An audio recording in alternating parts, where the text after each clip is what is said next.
এই WhatsApp guys, আমরা যে 77 মোটর দিয়ে একটা পাম্প বানানোর কথা বলেছিলাম, তো সেটা ফাইনালি আমরা বানিয়ে ফেলেছি। সেটা টেস্ট করা হয়নি, দেখতে পাচ্ছেন আমরা মোটরটা এখানে লাগিয়েছি। 775 এর একটা ওয়াটার পাম্প, এটা আমরা কালকে বানিয়েছি। কালকে রাত হওয়ার জন্য আমরা টেস্ট করতে পারিনি, তো আজকে আমরা এটাকে টেস্ট করবো। দেখতে পাচ্ছেন এটাতে পানি উঠছে। তো আমাদের যে যে পানিটা দেখতে পাচ্ছেন, এটাকে আমরা পাইপের মাধ্যমে নিয়ে আসছি। এদিকে আসলো,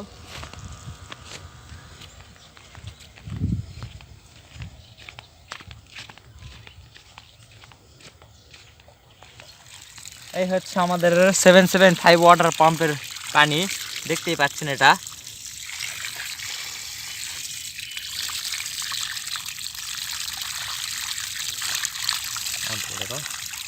হোয়াটসঅ্যাপ গাইস, তো আপনারা বুঝতেই পারছেন যে 775 এর একটা ওয়াটার পাম্প কতটা শক্তিশালী হয়।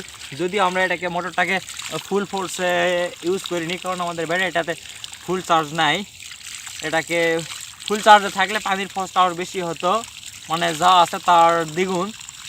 তো আমরা যেহেতু একটু এই যে ছোটো একটা জমি দেখতে পাচ্ছেন, একটা বিছুনের জমি, এটাতে আমরা মানে একটু পানি দিচ্ছি। এর জন্যই আমরা 775 মোটরটাকে ইউজ করছি। বা এটা যদি ফুল চার্জ দেওয়া হয় তাহলে এটা আরও ফোর্সে হবে।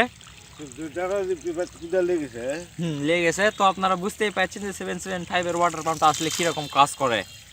তো ভিডিওটি ভালো লাগলে অবশ্যই একটা লাইক করবেন আর পাশেই থাকবেন।